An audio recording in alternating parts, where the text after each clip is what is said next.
La ilaha illallah, bahwa tidak ada Tuhan yang perlu disembah selain daripada Allah subhanahu wa ta'ala.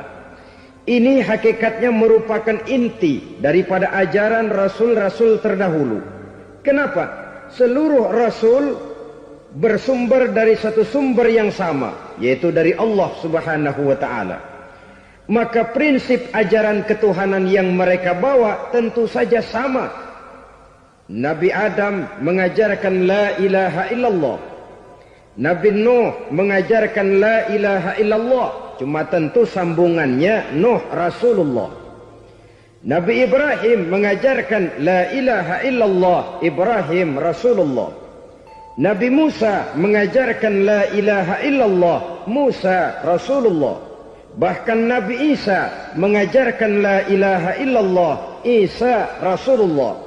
Dan Nabi Muhammad mengajarkan la ilaha illallah, Muhammadur Rasulullah. Akhlak manusia kepada Allah dengan menanamkan tauhid. Jadi kalau ingin berakhlak yang benar kepada Allah, jaga tauhid, pegang teguh akidah. Saudara-saudara kaum muslimin rahimakumullah, lawan daripada tauhid adalah kufur. Kufur bisa dua, bisa kufur iman, bisa kufur nikmat. Kufur itu sifatnya, kafir itu orangnya. Ada orang kufur iman, dan ini merusak akhlak kepada Allah subhanahu wa ta'ala. Kufur iman itu kadang-kadang bentuknya syirik, orangnya disebut musyrik. Kufur iman itu kadang-kadang bentuknya nifaq, orangnya disebut munafik. Kufur iman itu kadang-kadang bentuknya riddah, orangnya disebut murtad. Ini merupakan jenis daripada kufur-kufur iman dan tergelincirnya manusia daripada akhlak kepada Allah subhanahu wa ta'ala. Benar, di zaman sekarang kita tidak menyembah berhala. Memang di zaman sekarang kita tidak menyembah patung. Iya, kita tidak berkeyakinan Tuhan lebih dari satu. Tapi kadang-kadang akhlak kita kepada Allah sering lentur dan luntur, sering bergoyang dan tergoncang, sering kena erosi dan polusi. Bahwa kita tidak menyembah Latta, Uzza, Manat dan Hubal seperti masyarakat jahiliyah dahulu, memang. Tapi Latta zaman sekarang, Uzza zaman sekarang, Manat dan Hubal di zaman sekarang, berhala-berhala di abad kita sekarang ini, kadang-kadang bernama harta, kadang-kadang bernama wanita, kadang-kadang bernama tahta, mungkin juga bernama Toyota. Sesuatu yang lebih kita agungkan daripada Allah, menjelmalah dia menjadi berhala-berhala di zaman kita sekarang ini. Manakala kita di kantor sudah lebih takut kepada kepala bagian kita daripada kepada Allah, maka Tuhan kita barangkali adalah kepala bagian kita. Manakala kita sudah lebih takut kepada manusia daripada kepada Allah, bergeserlah akhlak kita kepada Allah, mengagungkan manusia dan menomorduakan Allah. Maka di zaman sekarang akhlak kita kepada Allah sering kena erosi, sering kena polusi. Mungkin karena sulitnya lapangan kerja, tingginya tensi ekonomi, persaingan hidup yang makin tajam, sulitnya mencari lapangan kerja, orang kadang-kadang nekat, sedikit pertimbangan, picik pandangan, mudah melakukan potong kompas, sehingga terjadilah perbuatan-perbuatan yang memelencengkan akhlak kita kepada Allah subhanahu wa ta'ala. Kadang-kadang terjebak mempercayai selain daripada Allah. Kadang-kadang terjebak di dalam mengagungkan yang selain daripada Allah lebih dari yang seharusnya. Terkenalah akhlak kita kepada Allah jaringan-jaringan erosi dan polusi. Kufur sebagai lawanan daripada tauhid merupakan sifat daripada orang yang tidak berakhlak kepada Allah. Bentuknya pertama bisa syirik. Syirik itu artinya meyakini ada Tuhan lain selain daripada Allah. Itu yang namanya syirik. Jadi percaya Tuhan ada, cuman Tuhannya kelebihan. Itu yang disebut syirik, dan itu merupakan cerminan dari akhlak yang rusak kepada Allah Subhanahu wa taala.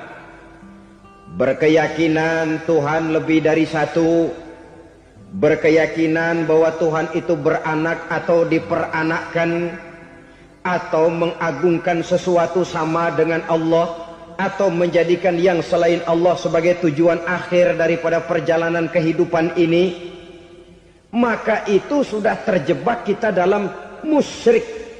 Dan syirik satu dosa yang tidak berampun. Bahasa kasarnya, yang namanya syirik itu jenis bapak moyangnya dosa. Saudara-saudara, sebab itu saya pesan, kalau memang terpaksa, biasanya yang tinggal di kota-kota besar itu kalau tidak kepengen dosa kan susah. Kalau terpaksa harus bikin dosa, cari yang kecil-kecil saja, yang kira-kira taubatnya gampang. Umpamanya pulang sholat Jumat nukar sendal, umpama, yaitu jelas dosa. Tapi dosa yang taubatnya agak mudah. Jangan sampai terjebak ke dalam syirik, menyekutukan Allah. Kalau sudah menyekutukan Allah, Allah dimadu, murka benar Allah kepada kita. Innallaha la yaghfiru ayyushraka bih wa yaghfiru ma duna dzalika liman yasha. Allah tidak akan memberi ampun kepada orang yang menyekutukannya dengan sesuatu, tapi Allah mau mengampunkan dosa yang selain itu bagi orang yang dikehendakinya. Jadi orang-orang yang sudah terjebak syirik, menyekutukan Allah, meyakini ada Tuhan lain selain daripada Allah, meyakini Tuhan beranak atau diperanakkan, bagaimanapun baiknya mereka di dunia, bagaimanapun sosial jiwanya, bagaimanapun pemurah tangannya memberikan santunan dan pertolongan kepada orang lain, kalau sudah syirik, seluruh nilai kebaikannya akan tidak ada gunanya lagi. Karena tidak ada tempat nilai kebaikan itu bergantung. Sedangkan kita berbuat baik agar diterima oleh Allah. Kalau Allahnya marah kepada kita, siapa yang akan menerima nilai kebaikan itu sendiri? Ini bentuk yang pertama. Yang nyata-nyata menyembah berhala, syirik. Yang nyata-nyata beriktikad Tuhan lebih dari satu, syirik. Atau yang tersamar. Yang tersamar itu yang sering jadi penyakit kita. Saya sejak ada perkutut ini di rumah, perkutut. Saudara-saudara, yang merusak akhlak kepada Allah, yang merusak tauhid setelah syirik, bisa juga berbentuk nifak. Nifak itu sifatnya, orang yang punya sifat nifak disebut munafik. Asal katanya dari nafakun. Nafakun itu satu lubang yang punya dua muka, seperti goa, ada tempat masuk, ada tempat keluar. Maka munafik orang yang punya dua muka. Kalau bahasa kita, pandai bermain minyak di atas air. Manis jika berhadapan, balik belakang lain bicara. Sehingga apa yang dinamakan nifak, kata Imam Ali Al-Jurjani dalam kitab ta'rifatnya, izharul imanu bil lisan wa kitmanul kufri bil qalbi. Menyatakan, menampakkan iman dengan lidahnya, tapi menyembunyikan kekafiran dalam hatinya. Dengan kata lain, lidahnya mah iman, hatinya mah kafir. Padahal hati itu yang dilihat, padahal hati itu yang dinilai. Kenapa lidahnya mengaku iman? Ya mungkin karena kepepet, mungkin karena kepentingan, mungkin karena ingin mencari kelemahan orang, lalu dia pura-pura beriman. Tapi sesungguhnya hatinya kufur. Ini merupakan penyakit munafik.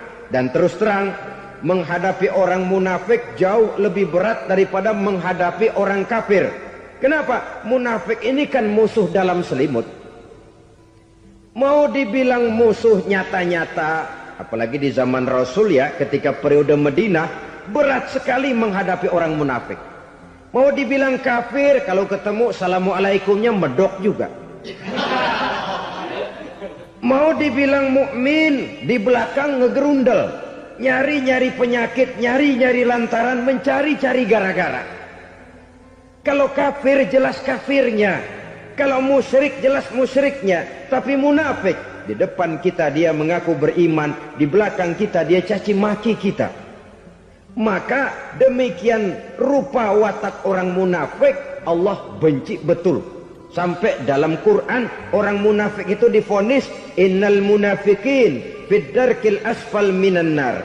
Orang-orang munafik di dasar jurang neraka yang paling bawah, keraknya neraka. Saudara-saudara kaum muslimin rahimakumullah. Sebab munafik sangat berbahaya, membahayakan umat, membahayakan agama. Di depan kita mereka ngaku pura-pura beriman. Kalau pidato luar biasa, memuji agama setinggi langit, menampakkan seolah-olah dia orang yang dekat dengan agama. Saudara-saudara, agama penting, agama mutlak. Tapi yang ngomong begitu agamanya apa? Remeng-remeng. Cuma sekedar lipstick, cuma sekedar dekorasi, cuma sekedar kamuflase, buat ngibuli orang lain. Dia mengaku beragama, mengatakan agama mutlak, menganggap agama penting, seolah-olah memperhatikan benar tentang tatanan kehidupan beragama, tapi sebenarnya di hatinya tidak lebih berkecamuk penyakit-penyakit kufur. Maka sifat munafik ini termasuk menodai tauhid, artinya merusak akhlak kita kepada Allah Subhanahu wa ta'ala. Sifat yang ketiga yang juga merusak akhlak kita kepada Allah dinamakan riddah. Riddah itu sifatnya, orang yang punya sifat riddah disebut murtad. Murtad keluar dari Islam. Keluar dari Islam tentu tadinya di dalam Islam. Oleh satu perbuatan dia bisa menjadi murtad. Misalnya tadinya dia iman benar kepada Allah, tapi melarat. Kadang-kadang sehari masak, 3 hari libur. Akhirnya oleh kesulitan ekonomi dia tidak kuat. Ada yang menawarkan kebaikan, dibawain supermi, dibawain obat-obatan, diberikan beras. Goyah imannya. Keluar dia dari Islam, ikut agama orang yang memberikan pertolongan kepadanya, memilih kesenangan sebentar dengan mengorbankan kebahagiaan yang kekal. Maka orang semacam itu riddah sifatnya, murtad orangnya, keluar dari Islam. Dan yang menyebabkan kita murtad bukan cuma orang nyata-nyata memproklamirkan diri keluar dari Islam tapi lalu mengikuti agama orang lain. Bukan cuma itu. Mengakui ada Rasul lagi sesudah Nabi Muhammad bisa menyebabkan kita murtad. Mengingkari nikmat Allah bisa menyebabkan kita murtad. Meyakini semua agama benar bisa menyebabkan orang menjadi murtad. Meragukan kesempurnaan dan kelengkapan Al-Quran bisa menyebabkan orang jadi murtad. Mengingkari sunnah bisa menyebabkan orang menjadi murtad. Banyak hal-hal yang bisa mendatangkan penyakit riddah dan membuat pelakunya menjadi murtad. Dan ini menodai akhlak kita kepada Allah Subhanahu wa ta'ala. Itu tadi kufur iman, saudara-saudara. Nyata-nyata mengingkari Allah, baik dalam bentuk syirik, nifak, ataupun riddah. Kufur yang kedua dinamakan kufur nikmat. Apa itu kufur nikmat? Sitru ni'matil mun'im au ya'malu fi mukhalafatil mun'im. Menutup-nutup nikmat Allah atau melakukan perbuatan yang menentang, bertentangan dengan kehendak yang memberikan nikmat. Jadi kufur nikmat pertama, nutup-nutupin Tuhan. Tuhan jalingin. Duit lu banyak amat, dari mana? Gua kerja. Lalu kerjanya nomor 1. Orang yang berakhlak kepada Allah, dia akan menjawab, kamu uangnya kok banyak dari mana? Rezeki dari Allah. Caranya, saya kerja. Kerja itu cara, rezeki itu dari Allah datangnya. Bukankah di zaman sekarang kita sering terpeleset? Ini merupakan cerminan dari rapuhnya akhlak kita kepada Allah Subhanahu wa ta'ala. Karena usaha saya memang, karena saya peras keringat banting tulang, tentu. Tapi sadarkah kita bahwa sepanjang yang bisa kita lakukan cuma berusaha, peras keringat banting tulang.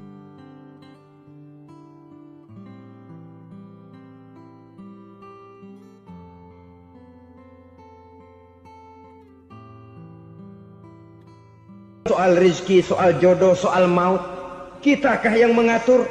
Kitakah yang menentukan? Subhanallah. Manusia sungguh tidak berdaya menghadapi 3 hal paling pokok ini. Rezeki, kita cuma bekerja. Kitakah yang menentukan? Tidak. Kita berusaha saja, rezeki belum pasti dapat. Apalagi kalau kita tidak berusaha. Jangan terjebak dalam fatalisme. Belum perang udah nyerah. Emang dasar rezeki datangnya dari Tuhan, gak usah kerja, dan ntar juga kalau dia datang. Dari mana datangnya? Kerja saja belum tentu dapat rezeki, apalagi kalau tidak kerja. Yang jelas usaha perlu kepastian, itu urusan Allah. Ini akhlak kepada Allah Subhanahu wa ta'ala. Jodoh juga begitu. Kita berusaha, kita berupaya, Allah menghendaki lain jadinya. Maut juga begitu. Siapa sih yang pengen ngadepi maut? Siapa sih yang pengen mati? Siapa sih yang pengen ketemu malaikat Israel? Tidak seorang pun kalau ditanya, kecuali mereka yang putus asa ya. Kalau otaknya masih normal, mau mati mesti belakangan dulu udah dikit. Tapi yang satu itu saudara, kalau dia sudah datang, tenaga mana yang bisa menolak? Kalau dia sudah berkunjung, kekuatan mana yang bisa menghindar? Kalau dia sudah ingin bertemu, kemana kita bisa melarikan diri? Manusia sepanjang yang dia lakukan hanya berusaha, tapi kepastian, ketentuan dari Allah Subhanahu wa ta'ala. Orang yang kufur nikmat, nutupin Allah. Dia merasa rezekinya adalah mutlak peras keringatnya. Seolah-olah Allah nggak punya peranan apa-apa di situ. Oh, ini kan saya bisa rumah begini karena saya kerja keras. Oh, ini mobil saya begini saya kerja keras. Peras keringat banting tulang keras.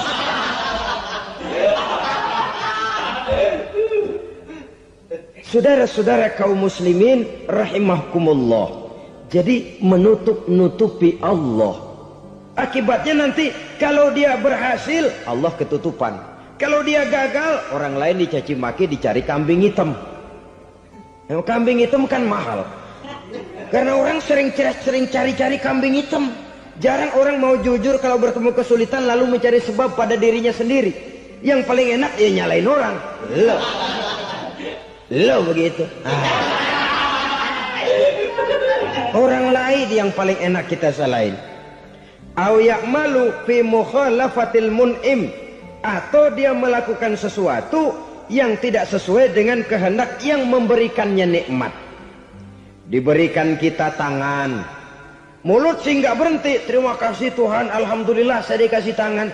Cuma nih tangan enteng mat nabokin orang mulu.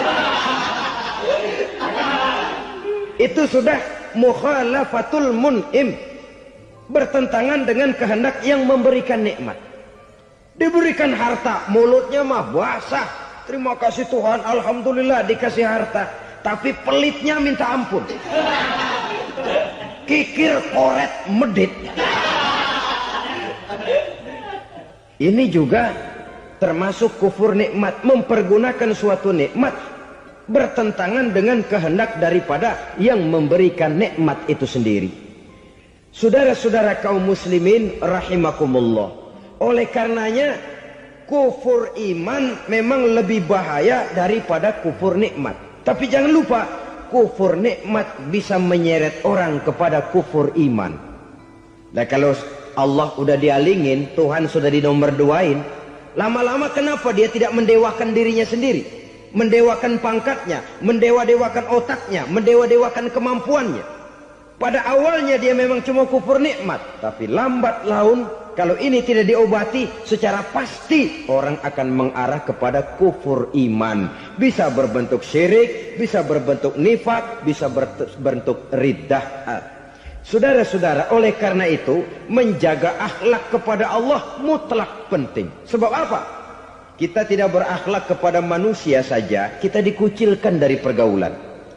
Kalau kita tidak berakhlak kepada Allah, dikucilkan oleh Allah. Hadis qudsi menyatakan, man lam yashkur ala na'mai wa lam yasbir ala balai falyakhruj min tahtis samai falyatlub rabban siwaya. Kata Allah, siapa orang yang tidak mau bersyukur terhadap nikmat yang aku berikan kepadanya dan tidak mau sabar terhadap ujian yang aku berikan kepadanya, falyakhruj min tahtis samai, persilahkan saja keluar dari kolong langitku, waliyatlub rabban siwaya, tolong cari Tuhan lain selain daripada aku. Murka Allah, diusir, cuman gak kedengeran aja. Siapa yang tidak mau syukur terhadap nikmatku, siapa yang tidak mau sabar terhadap ujian yang aku berikan kepadanya, persilahkan keluar dari kolong langitku ini, cari Tuhan lain selain aku. Nah, langit Tuhan yang punya, Tuhan kita lawan, diusir dari kolong langit, mau pindah ke kolong mana?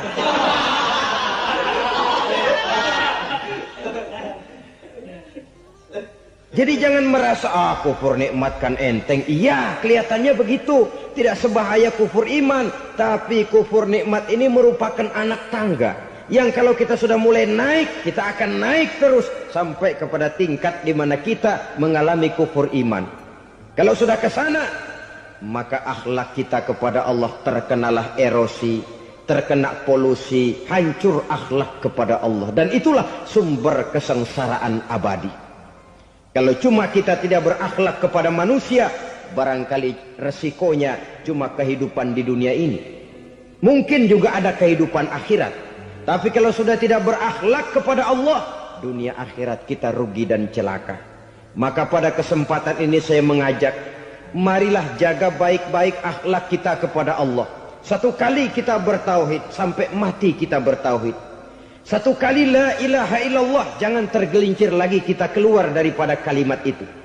Satu kali kita bertuhankan Allah, jangan bertuhan yang lain selain daripada Allah. Jangan sekutukan Allah, jangan samakan Allah dengan sesuatu, jangan mengangkat yang lain sama agungnya dengan Allah. Sebab dengan demikian kita seolah-olah sudah mengotori akhlak kita kepada Allah Subhanahu wa ta'ala. Saudara hadirin yang saya hormati, jadi oleh karenanya akhlak kita kepada Allah merupakan basis daripada kehidupan beragama. Kalau itu sudah mulai rapuh, mulai terkena erosi dan polusi, mulai rusak, dikhawatirkan nanti nilai ibadah kita kepada Allah juga akan turut ambruk karenanya.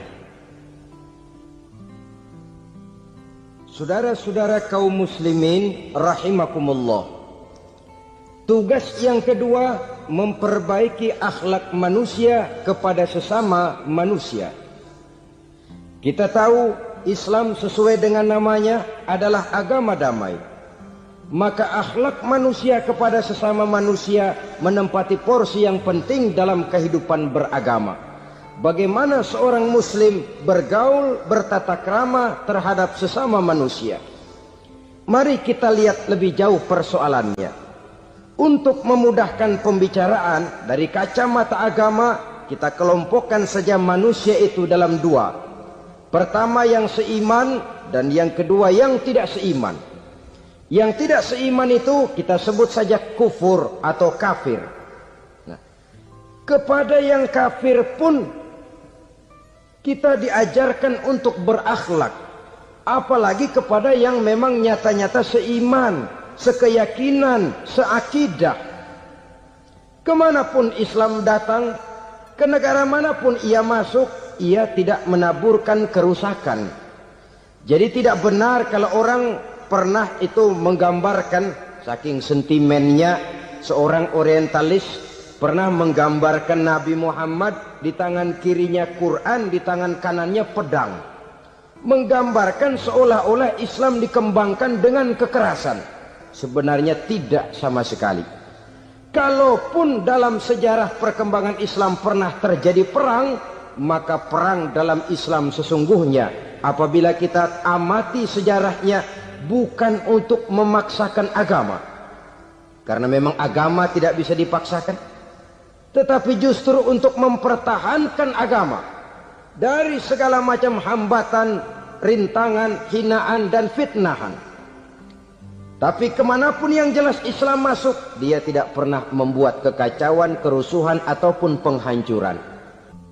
Candi Prambanan bahkan dipugar, gereja-gereja tidak ada yang dihancurkan oleh umat Islam. Kenapa? Islam agama damai.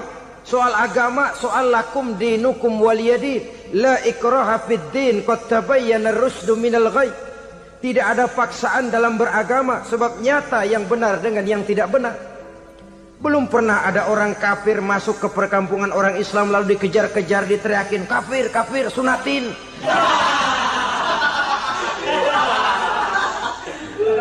Belum pernah. Kenapa? Islam menghormati orang lain agama. Nah, yang kafir ini macam-macam, saudara. Ada kafir harbi. Nah, ini kafir kerok. Ini kafir yang nyata-nyata memproklamirkan permusuhan kepada umat Islam. Nyata-nyata mengganggu ketenangan umat Islam. Kafir yang seperti ini yang boleh diperangi. Misalnya kita mau sembahyang Jumat dijagain. Nggak boleh sembahyang Jumat, getok palanya. Kafir harbi artinya tantangan perang datang dari mereka, bukan kita yang mulai, mereka yang buka front. Prinsipnya umat Islam tidak boleh mencari-cari musuh, tapi pun tidak boleh lari kalau ketemu musuh. Musuh jangan dicari, ketemu jangan lari. Karena itu kesan seolah-olah umat Islam ini teroris, umat Islam ini destroyer, umat Islam ini sering menimbulkan keonaran, kerusakan. Sungguh satu fitnahan yang sangat keji. Umat Islam adalah umat yang cinta damai. Islam di masa perkembangannya masuki Eropa melalui Selat Gibraltar, Jabal Tariq, memasuki Spanyol. Islam tidak pernah meruntuhkan gereja. Islam tidak pernah membunuh orang-orang Nasrani. Bahkan Islam mewariskan peradaban dan kebudayaan yang begitu tinggi nilainya di bidang ilmu pengetahuan. Sampai ketika itu Barat banyak mengkaji ilmu pengetahuan dari dunia Islam. Buku-buku berbahasa Arab diterjemahkan ke bahasa Yunani, dipelajari oleh para cendekiawan di negeri Barat sana. Mereka mengambil manfaat yang banyak dari masuknya Islam ke Eropa. Sementara gereja tetap berdiri dengan megahnya. Kuil-kuil tempat peribadatan tidak satupun yang diusik-usik. Kenapa? Islam agama yang cinta damai. Asal dia tidak diganggu, asal kehormatannya tidak dihinakan. Jadi kafir harbi, kafir yang nyata-nyata nantang perang, ngajak berkelahi. Itu kafir yang nyari penyakit. Kafir harbi ini boleh diperangi dengan catatan mereka yang memang mulai. Yang kedua kafir zimmi. Kafir zimmi, kafir yang hidup di tengah mayoritas muslim, tapi mereka mau hidup dengan aman, damai, tenang. Mereka wajib dilindungi. Bahkan Nabi pernah memberikan satu jaminan, man azazimmiyan faqad azani. Siapa yang mengganggu orang kafir zimmi sama saja dengan mengganggu saya. Kehormatannya dijaga, harta bendanya dilindungi, anak istrinya pun dilindungi. Dan ini jadi kenyataan. Saudara bisa lihat di negara-negara yang mayoritas penduduknya beragama Islam, orang-orang kafir di luar Islam hidup dengan tenang, aman, damai. Di Saudi Arabia, di luar tanah haram, di luar Mekah dan Madinah, banyak orang-orang kafir mencari nafkah. Mereka tenang, aman, dilindungi undang-undang. Begitu di Mesir, begitu di negara Indonesia yang berdasarkan Pancasila ini. Kehidupan beragama menimbulkan gairah, rukun, tenang, aman, damai, sepanjang tidak saling ganggu, tidak saling usik, menghargai orang yang sudah beragama, tidak menjadikan penganut suatu agama sebagai sasaran dari dakwah agama lainnya. Saudara-saudara kaum muslimin rahimakumullah. Jadi memang oleh Al-Quran kita dianjurkan asyidda 'alal kuffar ruhama bainahum. Tegas kepada orang kafir, kasih sayang kepada sesama muslim. Tapi tegas bukanlah berarti marah-marahan, bukan berarti musuh-musuhan, bukan ngajaki perang. Tegas dalam arti punya garis tentang kehidupan beragama, lakum dinukum waliyadin. Soal kehidupan sosial, mari kerjasama. Bangun jalan, ayo rame-rame. Siskamling, mari bebarengan. Bikin puskesmas, mari sama-sama. Tapi kalau sudah soal agama, itu tidak perlu ada toleransi agama. Yang perlu toleransi antar umat beragama. Kalau umatnya mau kerjasama silakan, tapi tidak menyangkut soal ibadah. Jangan kerjasama di bidang ibadah. Itu kerjasama yang salah pasang, saudara-saudara. Sehingga dengan demikian toleransi adalah menyangkut kehidupan antar umat beragama. Sedangkan agama sendiri punya coupling yang nyata. Sehingga dengan demikian tegas kepada orang kafir dalam arti kita punya satu kepribadian. Tidak ngambang. Enggak, lalu kalau ditanya orang, sebenarnya agama lu apa sih? Ah, gua mah gimana musimnya aja. Agama pakai musim kayak rambutan. Akhirnya ya begitu, musim-musiman. Ke masjid kelihatan, ke gereja hayo, ke candi nongol, ke apa? Bingung malaikat bagaimana nyatetnya nih bocah ini. Di mana aja ada. Kita punya satu kepribadian. Saya muslim dan garis saya ini, lakum dinukum waliyadin. Bagi Tuhan persilakan agama Tuhan, bagi kami agama kami. Kami hormati Tuhan, Tuhan hormat kepada kami. Tapi soal agama, couplingnya jelas. Kerjasama, mari urusan muamalah, bidang sosial. Yuk kita siskamling sama-sama dengan orang lain agama. Mari jaga kerukunan, kesatuan, persatuan, kekompakan. Perbaiki jalan yang rusak, mari sama-sama. Mendandani jembatan yang runtuh, mari sama-sama. Tapi sembahyang, couplingnya lain-lain. Sebab Nabi juga dulu pernah ditawarkan begitu loh sama kafir jahiliyah dulu, Quraisy itu. Sudah Muhammad, sekarang begini saja, kita join aja daripada marah-marahan. Hari ini saya oke menyembah Tuhanmu Allah, besok gantian kamu menyembah Tuhan kita Latta, Uzza, Manat dan Hubal. Turun, qul ya ayyuhal kafirun la a'budu ma ta'budun. Soal ibadah couplingnya jelas, tidak boleh dicampur adukkan. Sebab kalau tidak, kita akan mulai kehilangan identitas diri. Dan disitulah krisis kehidupan keyakinan beragama dimulai. Dari krisis identitas.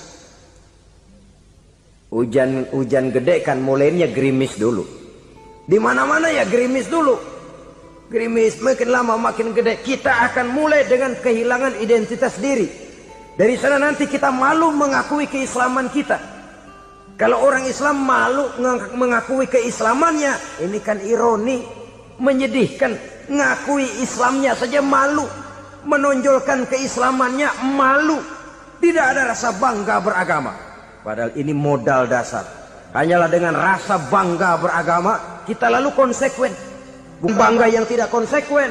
Wah, pokoknya kan gua kan Islam. Agama yang paling benar. Tapi hidupnya sendiri jauh dari tuntunan Islam. Itu bangga yang tidak beralasan. Bangga yang tidak perlu dibanggakan sebenarnya. Kebanggaan yang membuat kita konsekuen dan dekat dengan kehidupan beragama. Jadi dengan demikian saudara-saudara, kepada non-muslim kita juga harus berakhlak. Bukankah ini sudah dicontohkan oleh Rasul? Bagaimana beliau disambiti orang di Taif, yang menyambiti malah didoakan. Bagaimana Suraqah mau membunuh beliau, malah Suraqah didoakan. Bagaimana Abu Jahal dan Abu Lahab saking mangkalnya. Ini Abu Jahal pernah gali lubang di kamarnya sendiri, di depan tempat tidurnya. Setelah dia gali lubang, ditutupin pakai keraras korma. Lalu dia tarik selimut, belagak meriang. Dia pesan pesuruhnya, bilangin Muhammad encangnya meriang. Pamannya sakit, minta ditengokin. Nabi dengan segala husnuzonnya berangkat nengokin. Abu Jahal dari balik selimut ngintip. Itu dia Muhammad, itu dia tuh. Dia tuh, masuk dah nih, masuk. Mulai dia jalan, seneng Abu Jahal. Terus dah. Begitu ke pelosok, masuk ke lubang, gue pendem terus lalu. Memang niatnya mau mencelakakan Nabi. Sudah tinggal beberapa langkah lagi Nabi akan berjalan ke arah lubang itu. Malaikat Jibril ngasih tahu, Muhammad, Abu Jahal pamanmu cuma pura-pura sakit. Di depan tempat tidur itu ada lubang sudah dia gali untuk menjerumuskan kamu. Sudah, balik pulang. Balik badan Nabi. Sudah hampir mau melangkah, kakinya malah muter pulang. Abu Jahal yang ngelihat Nabi sudah hampir jatuh nggak jadi, balik pulang. Lupa kalau lagi sakit. Udah Muhammad buruan sini. Ke pintu dia kejar. Dia lupa sama lubang yang dia gali. Begitu dia kejar, dia yang ke pelosok masuk ke dalamnya. Sejak saat itu ada pepatah, man hafara hufratan waqa'a fiha. Siapa yang suka nggali lubang, dia sendiri bakal terpelosok ke dalamnya. Jatuh dia ke lubang yang dia gali. Padahal ya paling banter 2 atau 3 meter paling dalam. Dari dalam lubang itu dia teriak-teriak, Muhammad, tolongin, pamanmu kecebur. Kasih tahu Muhammad, kasih tahu. Datang lagi lah pesuruhnya, Muhammad, pamanmu Abu Jahal kecebur, minta tolong diangkatin. Sudah diulur tambang, habis sambung lagi nggak bisa sampai. Masa iya cuma kamu yang bisa nolong? Apa yang dilakukan Nabi? Balik mau nolongin. Akhlak. Kita kalau ada orang gali lubang buat nyeburin kita, dia sendiri yang kecebur. Gorok gua kagak lemin loh. Mati sekalian dah. Nabi mah enggak, balik nolongin tuh Abu Jahal.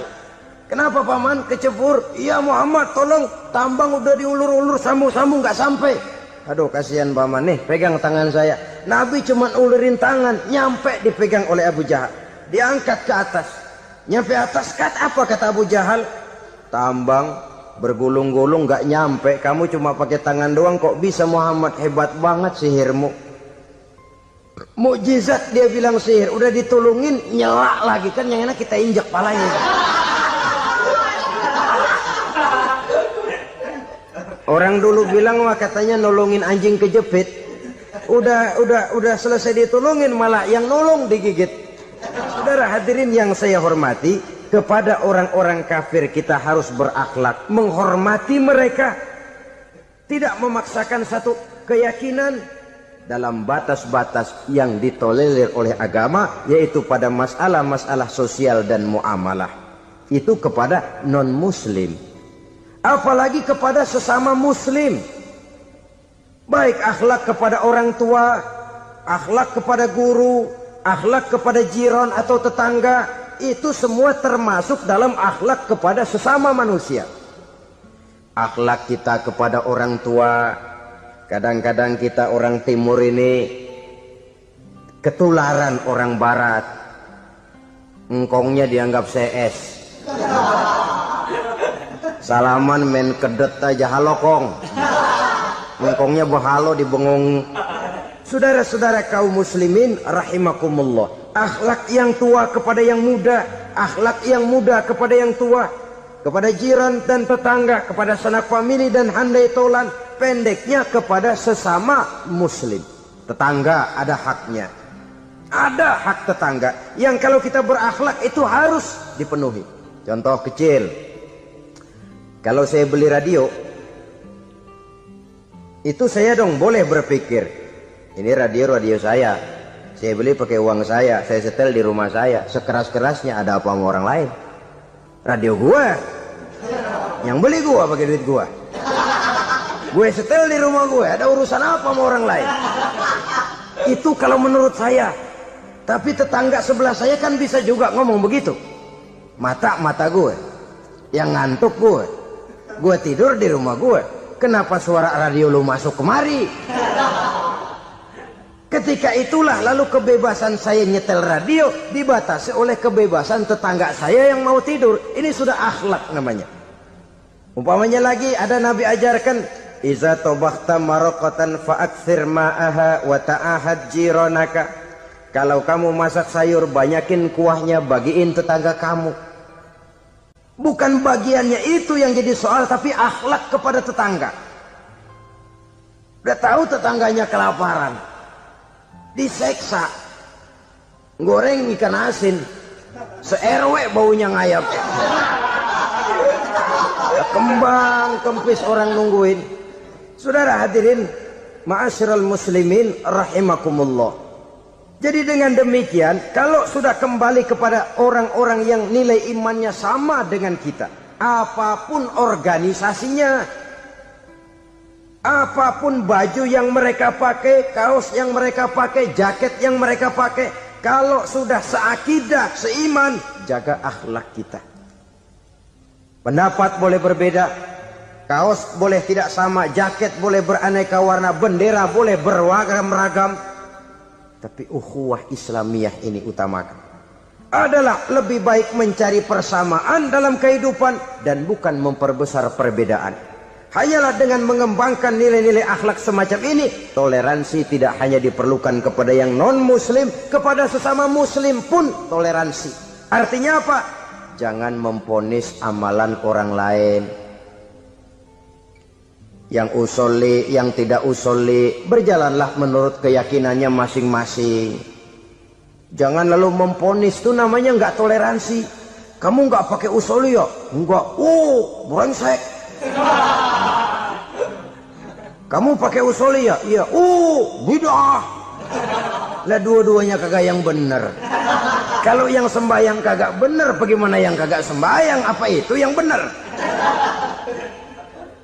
Toleransi, setuju dengan perbedaan pendapat, jangan memponis amalan orang lain.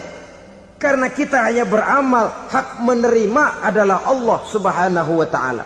Jangan sebentar-bentar mencap bid'ah, dolalah, finnar, neraka. Kayaknya neraka kapling orang tuanya kali. Gampang bener masukin orang ke neraka. Kita kadang-kadang bisa toleransi dengan orang luar, tapi kepada sesama muslim toleransi tidak sanggup kita adakan. Mengklaim merasa kita yang benar, orang lain salah semua, itu tidak toleransi namanya. Mentang-mentang jadi ustadz, nih satu-satunya ustadz di sini ya, semuanya mesti ngaji kemari. Kalau nggak ngaji kemari Islamnya kurang tapi benar. Toleransi. Saudara-saudara kaum muslimin rahimakumullah, lapang dada menghargai orang yang berbeda pendapat, apalagi kalau perbedaan pendapat itu menyangkut hal-hal yang tidak prinsipil, menyangkut hal-hal yang sekunder dalam kehidupan beragama, menyangkut masalah-masalah yang dalam bahasa fikih disebut soal-soal furu'iyah. Tidak usah menyebabkan kita bersih tegang.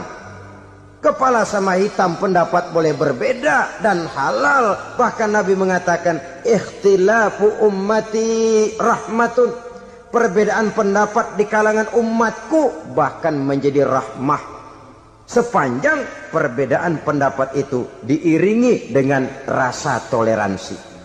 Tapi kalau sudah main baku hantam, main klaim, memponis orang lain, akhirnya timbullah keretakan. Jangan heran kadang-kadang satu masjid dua kelir. Ya soal kelir boleh kelar-kelir, boleh kelar-kelir, tapi kalau harus terlalu mencolok menyebabkan timbulnya keretakan, saya kira yang akan turun bukan lagi rahmah tapi bala. Bala akan menimpa kita, jatuh kita menjadi umat yang lemah. Oleh karena di antara kita sendiri, sesama kita tidak pandai bertoleransi, tidak lapang dada. Ada anak muda kelihatannya mau majuan dikit, yang tua curiga. Nih, kalau dia maju pasaran gua bangkrut dong nih. Lalu ditekan tuh anak ditekan melejit. Kadang-kadang yang tua maksudnya baik mau memelihara, yang muda salah terima. Kan tua kejemur. Dari dulu sampai sekarang gitu-gitu doang. Anak kemajuannya. Padahal yang tua barangkali maksudnya juga baik, mau memelihara. Sebenarnya kalau kita bisa mencoba mencari titik temu dengan alur komunikasi, tidak merasa diri yang paling benar, tapi toleransi, boyak menerima pendapat orang lain, setidaknya mau mendengar omongan orang. Yang susah kalau udah kena penyakit nggak mau ngerti omongan orang, nggak mau nerima pendapat orang. Kodok di kolong tempayan, cukeng kayu asem, asal ijo udah ijo aja ijo dah. Nggak ngerti omongan orang, yang kayak begini yang orang jadi kesandung. Oleh karena itu saudara-saudara, alangkah nikmatnya kehidupan ini apabila kita menyadari kita ini ummatan wahidah, satu umat yang satu, yang diikat dengan akidah. Kalau kepada yang non muslim saja kita diajarkan untuk berakhlak, apatah lagi kepada yang seiman, seakidah, sekeyakinan. Wajarkah perbedaan pendapat yang kecil-kecil lalu menyebabkan kita bertolak belakang, cerai-berai, centang perenang? Bila bertemu di jalan yang satu menyisih ke kiri, yang lain menyingkir ke kanan. Kalaupun juga bercampur di tengah kumpulan orang banyak, persis air dengan minyak. Yang atu melengos, yang atu madep mojok. Orang lain senyum, dia mau pada manyun. Saudara-saudara kaum muslimin rahimakumullah, realita ini walaupun tidak enak, pahit, tapi masih hidup di sebagian masyarakat kita. Ini yang perlu kita atasi. Soal toleransi kepada orang lain, sejarah sudah membuktikan. Mari kita jangan cuma bisa mengajak orang lain, umat lain untuk bertoleransi dengan kita, tapi kepada sesama kita. Toleransi ini perlu kita tegakkan, perlu kita bina, terutama di dalam kita menuju bentuk ideal daripada konsep ukhuwah Islamiyah ini, yang memang selalu kita akan cari bentuk-bentuk idealnya sejalan dengan perkembangan situasi dan kondisi yang dihadapi oleh umat. Perbedaan organisasi, perbedaan kepentingan organisasi tidak seharusnya menyebabkan kita merasa meremehkan orang lain dan mengangkat diri, mengklaim diri sebagai yang ter. Jadi dengan demikian, apabila yang pertama tadi akhlak kepada Allah dinamakan hablum minallah, maka yang kedua ini merupakan hablum minan nas. Jikalau baik akhlak kita kepada Allah, baik akhlak kita kepada manusia, nikmat rasanya menjalani kehidupan. Kadang-kadang orang akhlaknya kepada manusia baik, tapi kepada Allah tidak baik. Hormat sama yang tua, menyayangi yang muda, sama tetangga rukun, tapi sama Tuhan nggak mau sujud. Ini baik kepada manusia, tapi tidak berakhlak kepada Allah. Atau sebaliknya, sujudnya sama Allah mah tekun, bener, khusyuk, bahasanya juga fasih, luar biasa. Tapi sama manusia sombong, takabur, ujub, merasanya dia doang yang paling benar. Sebab iblis itu ya, itu kadang-kadang datang lewat hati, dan memang selalu markasnya di situ. Kalau dia tidak bisa menggoda kita dengan yang lain, dia tumbuhkan sifat ujub. Dia bisikin, wah memang di kampung ini yang paling banyak ibadahnya ente, yang lain mana, lihat tuh kerocok semua. Lalu di hati orang itu tertanam sifat iya ya. Nah, tatkala iya ya, dia sudah terkena serangan iblis. Akhirnya apa? Orang lain diremehin. Asalnya kagak mau sembahyang, ya diajak salaman udah najis aja dah. Ketemu juga mukanya ditekuk 4. Akhirnya bukan ngajak, malah ngenyek, ngina. Lah orang dihina makin jauh, makin tidak tersentuh. Bukan cara itu yang diajarkan oleh Rasul. Bahwa orang tidak mau sholat, tugas kita mengajak. Soal dia tidak sholat, ya itu dosa dia kepada Allah. Saudara-saudara kaum muslimin, ujub disuntikkan oleh iblis ke dalam hati kita. Sujudnya kepada Allah benar, tapi akhlaknya kepada sesama manusia. Merasa paling benar sendirian, merasa orang lain salah semua. Pokoknya kalau di luar lingkungannya udah kagak bener aja udah bahaya. Saudara-saudara, ini juga penyakit yang disuntikan oleh iblis. Sebab iblis itu tipu dayanya luar biasa, strateginya lihai. Makin tinggi kualitas iman, ya makin berat upaya iblis untuk menjerumuskan kita. Karenanya saya mengajak, marilah kita bertoleransi, baik kepada non-muslim, lebih-lebih lagi kepada sesama muslim yang kebetulan berbeda baju, berbeda kaos, berbeda organisasi, lain bendera yang dibawanya. Tapi toleransi mari kita canangkan. Kita terikat oleh ukhuwah Islamiyah. 2. Yang ketiga, akhlak manusia kepada makhluk Allah lainnya di luar manusia. Saudara-saudara, dengan berakhlak kepada Allah, berakhlak kepada sesama manusia, berakhlak kepada makhluk Allah di luar manusia, baik flora maupun fauna, maka mudah-mudahan akan terciptalah satu ekosistem, satu lingkungan hidup yang membuat kita nikmat menjalani kehidupan ini. Inilah saja yang kita bicarakan pada pertemuan kali ini.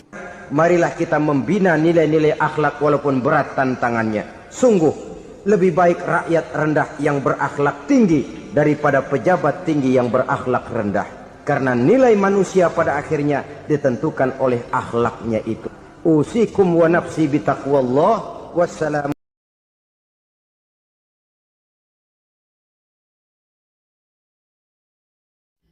Oke guys, terima kasih sudah menonton. Sampai ketemu di konten berikutnya. Semoga menjadi amal jariah bagi beliau dan semoga ilmunya bermanfaat bagi kita. Sampai ketemu di konten berikutnya. Wassalamualaikum warahmatullahi wabarakatuh. Jika ini bermanfaat, jangan lupa like and subscribe. Sampai ketemu di konten berikutnya. Bye bye. Dadah.